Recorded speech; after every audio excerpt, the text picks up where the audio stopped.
কেইজনৰ আচল চৰিত্ৰ ওলাই পৰিল। এই কেইজনক ভালদৰে চাই লওক। আগতেও নেতা আছিল, এতিয়াও নেতা। নেতৃত্ব লৈছিল ৬ বছৰীয়া অসম আন্দোলনৰ। ৮৫৫ জন শ্বহীদ হ'ল, বহু জীৱনলৈ ঘূণীয়া, বহুতে হেৰুৱালে দুটাকৈ মূল্যৱান শিক্ষাবৰ্ষ। আনক উচতাই জোল খোৱা নেতা এইসকল। কেৱল ক্ষমতাৰ খকত ভৰিৰে গচকিলে ৰাজ্যবাসীৰ আৱেগ, দুখ, কষ্ট। অসম গণ পৰিষদে ঊৰ্ধবাহু হৈ আদৰিলে কেবক।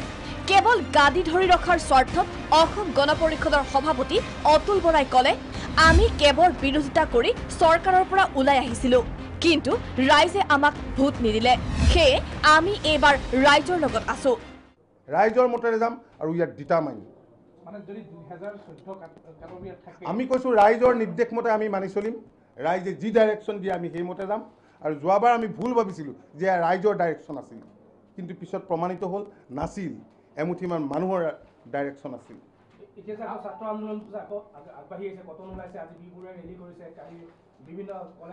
মই আকৌ কৈছোঁ, ষ্টুডেণ্ট হ'লে অলপ ইম'শ্যন থাকেই। আমি ষ্টুডেণ্ট টাইমত, আৰে মইতো আজি অভিজ্ঞতাৰ পৰা কৈছোঁ ন, মইতো ষ্টুডেণ্ট অৱস্থাত কি কৰিছিলোঁ সেইখিনি কথা মই এতিয়া ক'বলৈ নাযাওঁ। আমি নেতা নাছিলোঁ দেই, তলৰ পৰ্যায়ত।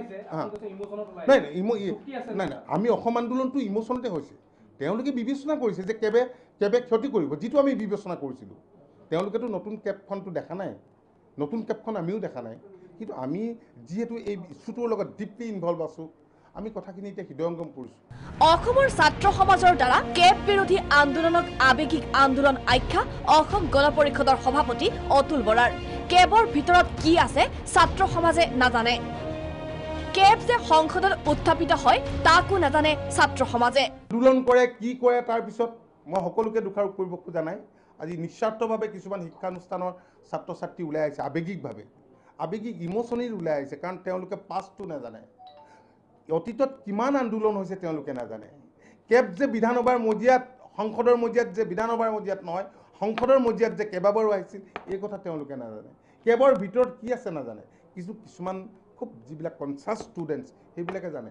গতিকে তেওঁলোকক আজি বহুতেই মই ভাবোঁ যে কিছুমানক বিপথে পৰিচালিত কৰিছে, কিছুমানে ভাবিছে যে এইটো এটা দেশৰ স্বাৰ্থ বিঘ্নিত হ'ব। ভবাটোত অস্বাভাৱিকতা একো নাই, কাৰণ আমিওতো যোৱাবাৰ কেবৰ বিৰোধিতা কৰিছোঁ, আৰু হয়ো যোৱাবাৰৰ দৰে কেবখন যদি আনে তেতিয়াহ'লে অসমৰ স্বাৰ্থ সুৰক্ষিত নহয়, এই কথাটো স্পষ্ট কথা। গতিকে সেই কেবখনকে তেওঁলোকে দেখিছে, নতুন ৰূপত কি আনিব দেখা নাই, আমিও দেখা নাই। গতিকে নতুন ৰূপত কেব কি আহে, আমি কোৱা কথাখিনি যদি মানি লয় তেতিয়াহ'লে এটা সুকীয়া কথা। সকলোতকৈ ডাঙৰ কথা, ক্ষমতালোভী এইসকল অসম গণ পৰিষদৰ নেতৃত্বৰ এতিয়াহে বোধোদয় হ'ল। অসম আন্দোলন ভুল আছিল। 1951 পৰা 1971 চনলৈ বিদেশীক স্বদেশী সজোৱা হ'ল।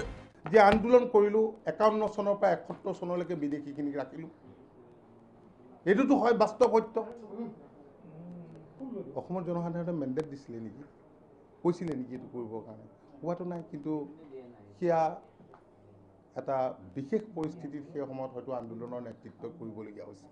যোৱা সময়ছোৱাত আমি কি ভুল কৰিলোঁ, এতিয়া কি ভুল কৰিছোঁ, বা আমি কি কৰিবলৈ গৈ আছোঁ, এইখিনি কথাটো আমি অতীতৰ পৰাতো শিক্ষা ল'ব লাগিব।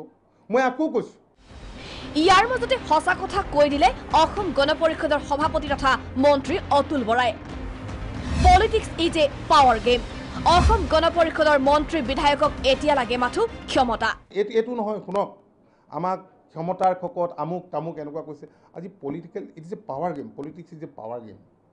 আজি শিৱসেনা দীৰ্ঘদিন ধৰি ভাৰতীয় জনতা পাৰ্টিৰ লগত আছিল, 26-27 বছৰ। আজি কিহৰ কাৰণে গ'ল?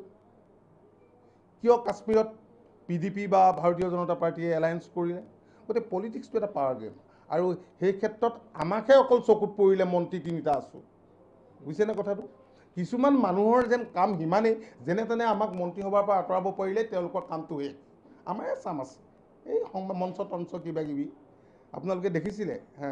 কোনোবা কেইজনমানে যেতিয়াই আমি আঁতৰি আহিলোঁ তাৰ পৰা তেওঁলোকৰ আৰু কোনো হেৰিৰ প্ৰতি, কেবৰ প্ৰতি তেওঁলোকৰ ভূক্ষেপ নাই, সেইটোৱে যেন কাম আছিলে। গতিকে এইবাৰ আমি কৈছোঁ নহয়, আমি ৰাইজৰ মতে যাম। গতিকে এই সময়ত আনৰ কথা নুশুনে অসম গণ পৰিষদৰ নেতৃত্বই। আজি বহুতেই আমাক কাৰোবাৰ বহুতীয়া কাৰোবাৰ গ্ৰাসত পৰিল এইবিলাক কথা আচলতে একেবাৰে অবান্তৰ কথা। আমিও বুজি পাওঁ যে অসম গণ পৰিষদ দল অসমত শক্তিশালী হোৱা মানে অসমৰ স্বাৰ্থ ৰক্ষা কৰা, আঞ্চলিকতাবাদ সুৰক্ষিত হোৱা।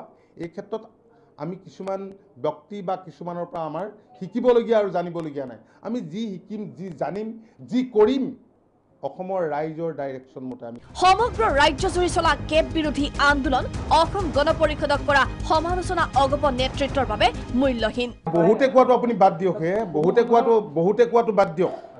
মানে মানুহে ইয়াততো এইটো এটা ডেমক্ৰেচি হয়। ইয়াত ইলেকশ্যনত মানুহে কংগ্ৰেছৰ কিছুমানক জিকাইছে, AIUDFক জিকাইছে, AGPক জিকাইছে, BPFক জিকাইছে। গতিকে ইয়াত মেণ্ডেট আছে। আজি কোনোবাই আছামে যি কাৰণতেই নহওক কিয়, কাৰণ আমি দেখিছোঁ কাৰ স্বাৰ্থ কোনো কিহৰ কাৰণে কোনে কেতিয়া কি কৰে। কেতিয়াবা নিস্বাৰ্থভাৱেও বহুতখিনি আন্দোলন হয়, সেইটো মই অস্বীকাৰ নকৰোঁ। মই সকলোকে ব্লেম কৰিব খোজা নাই দেই। বহুত জাতীয় সংগঠন আছে, মোৰ হাই ৰেচপেক্ট আছে। মই আছুৰ পৰা আহিছোঁ, আছুৰ প্ৰতি মোৰ গভীৰ ৰেচপেক্ট আছে। আজি আছুৰ কাৰণে মই এই স্থান পাইছোঁ আৰু সেইকাৰণে মই কৈছোঁ আছু যুৱ ছাত্ৰ পৰিষদ আৰু অসম সাহিত্য সভাক বিশ্বাস আৰু আস্থাত লৈ কেন্দ্ৰীয় চৰকাৰে আগবাঢ়ক। এইবাৰ সাংবাদিকৰ ওপৰতো খৰ্গহস্ত অসম গণ পৰিষদৰ সভাপতি। বেছি প্ৰশ্ন সুধি নাথাকিব আৰু কোনো উত্তৰ নিদিওঁ। মানে আছে আপোনালোকে দেখিবই, মানি ল'লেও দেখিব, নেমানিলেও দেখিব।